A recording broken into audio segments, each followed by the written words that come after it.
여러분 반갑습니다. 우리가 사는 공간 속에서 만날 수 있는 멋진 도서관에 가서 우리가 사는 시간 속에서 찾을 수 있는 좋은 책의 밑줄 쳐 중계하는 여러분의 중계 서원입니다. 구독과 좋아요는 사랑입니다. 오늘은 서울 성북구 하월곡동에 있는 오동 숲속 도서관에 가서 루트비히 포이어바흐와 독일 고전 철학의 종말에 대하여 중계해 드리겠습니다. 프리드리히 엥겔스가 짓고 양재혁이 옮겼습니다. 이 저서는 시간적으로는 한 세대 전이지만 독일의 현 세대에게는 마치 한 세기나 옛날인 것 같이 완전히 생각될 정도로 인연이 멀어진 시기로 우리들을 돌아가게 한다. 그런데 그 시기란 바로 독일이 1848년 혁명을 준비하던 시기였다. 그 후 우리나라에서 일어난 모든 것은 1848년의 계속에 불과하며 이 혁명의 유언을 집행한 것에 지나지 않았다. 18세기의 프랑스에서와 마찬가지로 19세기의 독일에서도 철학혁명이 정치적 변혁의 전주곡이 되었다. 그러나 프랑스와 독일의 두 철학혁명은 어찌 이렇듯 다르단 말인가. 프랑스 사람들은 일체의 관 주도 학문과 교회, 그리고 더 나아가서 때로는 국가와도 공공연하게 싸웠다. 그들의 저서는 국경을 넘어 네덜란드 또는 영국에서 출판되고 그들 자신은 언제 어느 때 바스티유 감옥에 투옥될지도 모를 처지에 있었다. 그와는 반대로 독일 사람들은 대학의 교수이며 국가가 임명한 청년들의 교사였다. 그들의 저서는 공인된 교과서였으며 또 철학 발전 전체를 집대성한 헤겔의 체제는 어느 정도 프로이센 왕국의 국가 철학이라는 자리에까지 올라섰다. 그런데 이러한 교수들의 배후에 그들의 현학적이고 애매한 논 가운데, 그들의 졸렬하고 지루한 문장 가운데 혁명이 깃들어 있을 수 있었겠는가? 당시 혁명의 옹호자로 인정되고 있던 사람들인 자유주의자들은 인간의 두뇌를 몽롱하게 만드는 바로 이 철학에 대한 그야말로 맹렬한 반대자가 아니었던가? 그러나 정부도 자유주의자들도 간파하지 못한 것이 이미 1833년에 적어도 한 사람은 통찰하고 있었는데 그는 바로 하인리히 하이네라는 사람이었다. 예를 들어보자. 당시 철학 명제 가운데서 헤겔의 유명한 다음 명제만큼이나 근시안적인 정부들의 감사와 그에 못지않게 근시안적인 자유주의자들의 분노의 대상이 된 것은 없었다. 현실적인 모든 것은 이성적이며 이성적인 모든 것은 현실적이다. 실로 이 명제는 확실히 현존하는 모든 것의 신성화이며 전제주의 경찰국가, 전제재판, 검열 등에 대한 철학적 축복이었다. 프리드리히 빌헬름 3세도 이와 같이 생각하였고 그 신하들도 이와 같이 생각하였다. 그러나 헤겔의 경우 현존하는 모든 것이 무조건 현실적이기도 한 것은 결코 아니다. 그에게 있어서 현실성이라는 속성은 동시에 필연적이기도 한 것에만 해당되는 것이다. 자기의 전개과정에서 현실성은 필연성이 이미 입증된다. 그러므로 헤겔은 정부의 이런 또는 저런 조치를 무조건적 현실적인 것이라고 결코 인정하지 않는다. 그런데 필연적인 것은 결국 이성적인 것이기도 하다. 따라서 헤겔의 명제는 그것을 당시 프로이센 국가에 적용한다면 다음과 같은 것을 의미하는 데 불과하다. 즉, 이 국가는 그것이 필연적인 한 이성적이며 이성에 상응한다. 그런데 만일 이 국가가 우리에게 악으로 보임에도 불구하고 계속해서 존속한다면 정부의 악은 그 악에 상응하는 신민의 악으로서 정당화되어 설명된다. 요컨대 당시의 프로이센 사람들은 그들에게 알맞는 그러한 정부를 가지고 있었던 것이다. 그러나 현실성은 헤겔에 의하면 임의의 시기, 임의의 정세를 주어진 임의 사회제도와 정치제도에 내재하는 속성인 것은 결코 아니다. 그와는 전혀 반대이다. 로마 공화국은 현실적이었다. 그러나 로마 공화국을 몰아낸 로마 제국도 역시 현실적이었다. 프랑스 군주제는 1789년에는 비현실적인 것이 되었다. 따라서 프랑스 군주제는 헤겔이 언제나 매우 감격에 넘쳐서 이야기하던 대혁명에 의해 전복되지 않으면 안 되었다. 따라서 이 경우에는 군주제가 비현실적이었고 그 혁명이 현실적이었다. 또 이 경우와 꼭 마찬가지로 이전에는 현실적이었던 모든 것이 발전함에 따라 비현실적인 것이 되어 자기의 필연성, 자기의 존재 권리, 자기의 합리성을 상실한다. 사멸하는 현실성을 대신해서 새로운 생동력 있는 현실성이 나타난다. 이 현실성은 낡은 것이 충분한 사료를 가지고 지향하지 않고 사멸하는 경우에는 평화적으로 나타나지만 그것이 새로운 필연성에 저항하는 경우에는 폭력적으로 나타난다. 그렇기 때문에 헤겔의 변증법 자체에 의하여 그 대립물로 진화한다. 즉 인류 역사의 현실적이었던 모든 것은 시간의 흐름에 따라 비이성적인 것이 된다. 따라서 그것은 그 본성 자체로 보아 이미 비이성적이라는 운명을 지니고 있으며 당초부터 비합리성을 지니고 있다. 그리고 인간의 두뇌 안에 있는 이성적인 모든 것은 그것이 아무리 현존하는 외견상의 현실성과 모순되는 것이라고 할지라도 현실적인 것이 될 운명을 지니고 있다.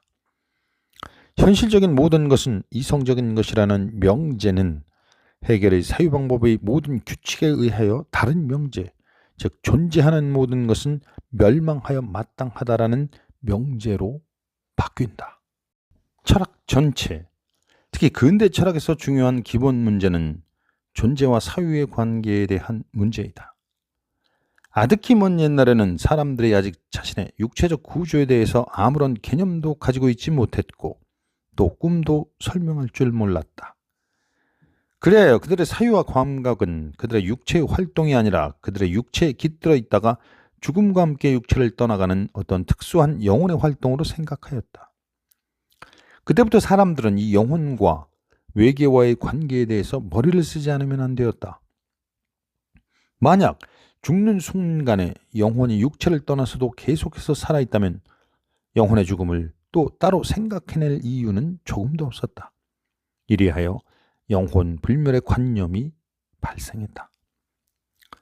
그 당시의 발전 단계에서 영혼 불멸이라는 관념은 일종의 위안이 아니라 피치 못할 운명으로 생각되었으며 예컨대 그리스인들의 경우에는 흔히 진짜 불행으로 생각되었다.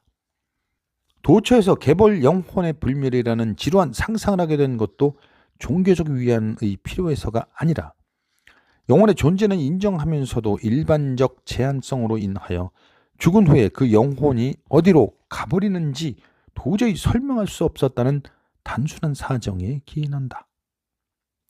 이와 똑같은 방식으로 자연의 힘을 인격화한 결과로 최초의 신들이 생겨났다. 이 신들은 종교가 가일층 발전하는 과정에서 더욱더 초세계적인 면모를 갖추게 되었고 마침내 사고력이 발전하는 과정에서 자연스럽게 나타나는 추상 과정을 통하여 사람들의 두뇌에는 어느 정도 제한받고 서로 제한하는 많은 신들로부터 일신론적 종교들과 유일신에 대한 관념이 생겨난다. 이와 같이 철학 전체의 최고 문제인 존재에 대한 사유의 관계, 자연에 대한 정신의 관계 문제는 온갖 종교와 마찬가지로 야만 시대 인간의 제한되고 무지한 사고의 그 원인이 있었다. 그러나 이 문제가 비로소 충분히 두드러지게 제기되고 그 완전한 의의를 가질 수 있게 된 것은 유럽 사람들이 기독교적 중세의 기나긴 동면에서 깨어날 때부터였다. 존재에 대한 사유의 관계, 다시 말해서 무엇이 일체적인 것인가, 이체적인 것인가, 정신적인 것인가, 그렇지 않으면 자연적인 것인가 하는 문제는 중세의 스콜라 철학에서도 역시 큰 역할을 담당했던 문제였고 교회의 의사와는 반대로 세계는 신이 창조한 것인가 그렇지 않으면 본래부터 존재하는 것인가 하는 것보다 첨예한 형태를 취하게 되었다.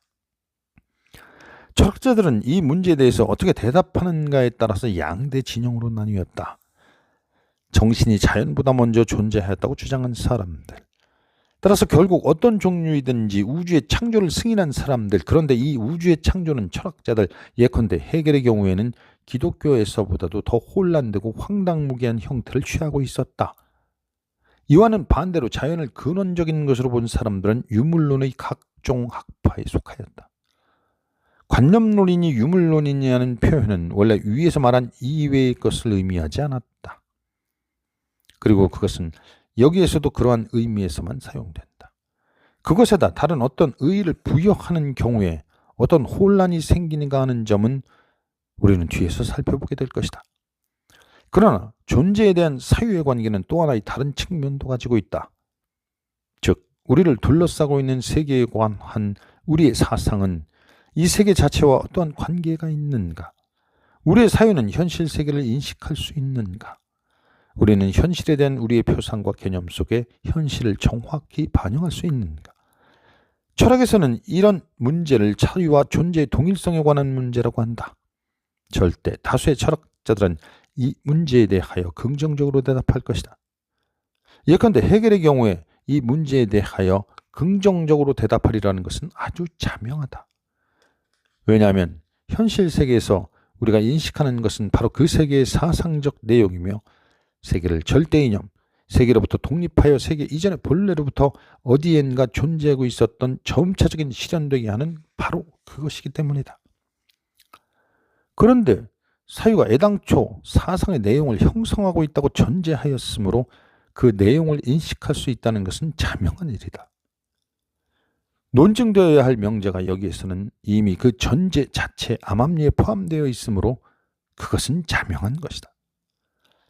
그러나 이것은 헤겔이 사유와 존재의 동일성에 관한 그의 논증으로부터 한 걸음 더 나아가서 다음과 같은 결론을 내리는 것을 막지 못하였다. 다시 말해서 그의 사유가 그의 철학을 정당한 것으로 인정하기 때문에 그의 철학이야말로 유일하게 정당한 철학이며 또 사유와 존재는 동일하기 때문에 인류는 이 철학을 이론으로부터 실천으로 옮겨 전 세계를 헤겔의 근본 원리에 따라 개조함으로써 이를 입증하지 않으면 안 된다는 것이다. 이러한 환상은 헤겔은 물론이고 거의 모든 철학자들에게서 볼 수 있다. 포이어바흐의 실질적인 관념론은 그의 종교 철학과 윤리학을 보면 곧 드러난다. 포이어바흐는 결코 종교를 포기하려고 하지 않고 그것을 완성하려고 한다. 그에 의하면 철학 자체가 종교 속에 용해되어야 한다. 포이어바흐의 학설에 의하면 종교는 인간과 인간 사이의 감정에 기초한 마음의 관계로서 이 관계는 지금까지는 현실의 환상적 반영 가운데서 인간적 속성의 환상적 반영인 하나의 신 또는 많은 신을 매개로 하여 자기의 진리를 찾아왔으나 이제는 나와 너 사이의 사랑에서 매개 없이 직접 진리를 찾는다. 그래야 결국 포이어바흐에게는 성애가 그의 새로운 종교 실현의 최고 형식은 아니라 하더라도 최고 형식들 중 하나가 된다. 사람들 사이에 특히 이성 간의 감정에 기초한 관계는 인류가 존재한 이래 계속 있었다. 성애는 특히 최근 800년간 굉장한 의의와 중요한 지위를 획득하여 시와 노래 모두에 없어서는 안 되는 핵심이 되었다. 현존하는 기성종교는 성애에 관한 국가의 법규, 다시 말해 혼인법을 최고도로 신성화하는 데 그치고 있다. 이러한 종교는 내일이라도 완전히 없어질 수 있으나 애정과 우정의 실천에서는 티끌만한 변화도 일어나지 않을 것이다. 프랑스에서는 1793년부터 1798년에 이르는 기간에 기독교가 사실상 쇠퇴해버렸기 때문에 나폴레옹 같은 사람도 기독교를 부활시키는데 저항에 부딪히고 곤란을 겪었다. 그러나 이 기간에 기독교를 포이어바흐의 새로운 종교와 같은 것으로 바꿔놓자는 요구가 나타난 적은 한 번도 없었다. 여기에 포이어바흐의 관념론은 다음과 같은 점에, 즉 그가 인간 상호 간의 애정에 기초한 모든 관계, 즉 성애, 우정, 동정, 자기 희생 등등을 그 자신도 이미 과거의 것으로 인정하는 그런 어떤 특정의 종교와는 관계없이 그 자체로 의의를 가진 것으로 단순하게 고찰하려 하지 않는데 있다. 이러한 관계는 종교라는 말로 신성화될 때에만 완전한 의의를 가지게 될 것이라고 포이어바흐는 주장한다. 그에게 중요한 것은 이렇게 순수한 인간적인 관계가 존재한다는 데 있는 것이 아니라 사람들이 그 관계를 참다운 새 종교로 본다는 데 있다. 그 관계에 종교의 낙인을 찍어놓는 경우에라야 비로소 그는 그것이 완전한 가치를 지녔다고 인정하는 데 동의한다. 종교라는 말은 릴리 가레에서 나온 것으로 본래는 결합이라는 의미를 표시했다. 따라서 두 사람이 상호 결합하면 모두 종교가 되는 것이다. 이러한 어원학적 요술은 관념론 철학의 마지막 피난처이다. 종교라는 말에 그것이 실제로 사용되는 과정에서 역사적으로 발전한 결과로서 획득한 의미보다 어원적으로 지녀야 할 의미가 중요시되는 셈이다. 이와 같이 오직 관념론적 추억을 위해서만 귀중한 종교라는 단어가 언어에서 사라지지 않도록 하기 위하여 성애와 이성 간의 관계를 종교라는 높은 자리에까지 받들어 올리고 있다. 1840년대 루이 블랑 일파의 파리 개량주의자들도 이와 똑같이 논의한 바가 있었다. 당시 그들도 역시 종교를 갖지 않은 사람들을 일종의 괴물로 생각했기 때문에 우리에게 이렇게 말했다. 따라서 무신론이 곧 당신들의 종교가 아닌가. 포이어바흐가 본질상 유물론적 자연관의 기초 위에 진정한 종교를 설립하려고 노력하는 것은 마치 현대화학을 진정한 연금술로 보려는 것과 유사했다. 만일 신이 없는 종교가 있을 수 있다면 현자의 돌 없는 연금술도 있을 수 있을 것이다. 게다가 연금술과 종교 사이에는 극히 밀접한 연관이 있다. 현자의 돌은 신과 유사한 많은 속성을 지니고 있다. 그리고 기원 초 2세기의 이집트와 그리스 연금술사들도 역시 코프와 베르텔로가 인용한 자료들이 보여주는 바와 같이 기독교 교리를 수립하는 데 일정한 역할을 담당했다. 인류의 각 시기는 종교의 변화에 의해서만 서로 구별된다. 프랑스에서는 1685년에 칼뱅주의적 소수파가 탄압을 당하고 가톨릭으로 개종당하거나 추방되었다. 그러면 이것은 어떠한 결과를 가져왔는가? 당시는 벌써 자유주의 사상가 피에르 베일이 자기 활동의 전성기에 있었으며 1694년에는 볼테르가 탄생했다. 루이 14세의 폭력 조치는 프랑스 부르주아로 하여금 발전한 부르주아지만이 할 수 있는 비종교적이고 순전히 정치적인 형태로 시민혁명을 용이하게 수행할 수 있게 했을 따름이다. 프로테스탄트 대신에 자유주의 사상가들이 국민회의의 의석을 차지했다. 이는 기독교가 그 최종 단계에 들어섰다는 것을 의미했다. 기독교는 벌써 어떠한 진보적인 계급의 지향을 사상적으로 분장해주는 역할을 더 할 수 없게 되었다. 기독교는 점점 더 지배계급의 독점물이 되어갔으며 지배계급은 단순히 지배의 수단으로 하층 계급을 구속하는 수단으로 기독교를 이용하고 있었다. 그리고 지배계급은 각각 자기 고유한 종교를 이용한다. 즉 토지 소유 귀족들은 가톨릭의 예수회 또는 프로테스탄트의 정통패를 이용하였고 자유주의적 및 급진주의적 부르주아지는 합리주의를 이용하였다. 이 경우에 이 지배자들 자신이 자기 종교를 믿느냐 믿지 않느냐 하는 것은 사실상 전적으로 아무래도 좋았다. 따라서 우리는 종교라는 것이 일단 발생하면 종교는 전 세대에 불려받은 일정한 관념의 소재를 언제나 보존한다는 것을 알게 된다. 왜냐하면 일반적으로 어떤 이데올로기 영역에서나 전통은 하나의 거대한 보수적인 힘이기 때문이다.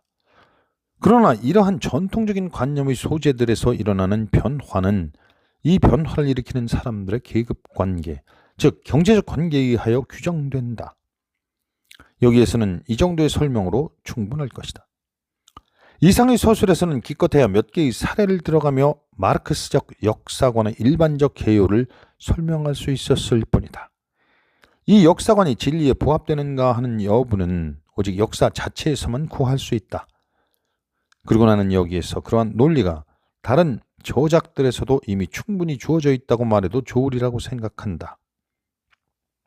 그런데 변증법적 자연관이 온갖 자연 철학을 무용한 것으로 또 성립될 수 없는 것으로 만들었듯이 이 역사관은 역사의 영역에서 철학에 치명적 타격을 주었다. 이제는 자신에서나 역사에서나 연관성을 머릿속에서 고안해내는 것이 문제가 아니라 이를 사실 자체에서 발견하는 것이 문제이다. 그리하여 자연과 역사에서 쫓겨난 철학에 남는 것은 만일 아직 남아있는 것이 있다면 순수 사유의 영역, 즉 사유과정 자체의 법칙에 관한 학문인 논리학과 변증법뿐이다. 1848년 혁명 이후 교양있는 독일은 이론과 결별하고 실천의 무대로 옮겨갔다. 손노동에 기초한 수공업의 매뉴팩처는 진정한 대공업에 자리를 내주었다. 독일은 다시금 세계 시장에 나타났다. 새로운 독일 제국은 적어도 수많은 소국가의 존재, 봉건제도의 잔재와 관료주의적 관리 제도로 인해 그 발전의 도상에 조성되어 있던 최대 장애물들을 제거했다. 그러나 심오한 4세기 철학자들의 서재를 떠나 증권거래소에 자기의 전당을 건립함에 따라 교양 있는 독일은 정치적으로 가장 심한 굴욕을 당했던 시기에도 독일의 영예가 되었던 이론에 대한 그 위대한 관심을 상실했다. 다시 말하면 연구의 결과가 실제 유익한 것인가 그렇지 않은 것인가, 그것이 경찰의 비위를 거슬리는가 그렇지 않은가를 개의치 않는 순전한 과학적 연구에 대한 관심을 잃어버렸다. 물론 독일의 공식적인 자연과학은 특히 개별 영역에서는 아직 당대의 최첨단을 걷고 있었다. 그러나 미국의 잡지 과학이 정당하게 지적한 바와 같이 개별 사실들 간의 커다란 연관을 연구하는데, 그리고 이 연관을 법칙으로 개괄하는 데는 종전과는 달리 지금의 독일보다도 주로 영국에서 결정적인 성과가 달성되고 있다. 그리고 철학을 포함한 역사 과학에 관해서 말한다면 독일에서는 고전 철학의 종말과 함께 어떠한 것에도 굴하지 않는 이론적 연구의 옛 정신은 완전히 사라지고 그 자리에 우둔한 절충주의, 지위와 수입에 대한 소심한 배려, 심지어 야비한 출세주의까지 들어앉았다. 이러한 과학의 공식적인 대표자들은 부르주아지와 현존 국가의 노골적인 이데올로기가 되었는데, 더군다나 양자 다 공공연하게 노동계급에 적대하고 있는 때에 그렇게 되었다. 지금은 오직 노동자 계급 가운데서만 이론에 대한 독일적인 관심이 시들지 않고 계속 생기를 띠고 있다. 그리고 노동자 계급 속에서는 이미 어떤 수단으로도 이 관심을 없애지 못한다. 노동자 계급에게는 출세나 돈벌이나 또는 상부의 자비로운 보호를 바랄 생각이 조금도 없다. 그와 반대로 과학이 더 용감하게, 더 결정적으로 진출하면 할수록 노동자의 이해관계 및 지향과 더욱 일치한다. 사회의 전체 역사를 이해할 열쇠를 노동의 발전사에서 발견한 새로운 유파는 처음부터 노동자 계급에 눈을 돌렸으며 또 공식적인 과학에 요구하지도 않고 기대하지도 않았던 공감을 노동자 계급으로부터 받게 되었다. 독일 노동운동은 독일 고전 철학의 계승자이다. 여기서 루트비히 포이어바흐와 함께 걸었던 중개서원의 산책을 마치겠습니다. 사랑하는 중개서원 구독자 여러분, 감사합니다.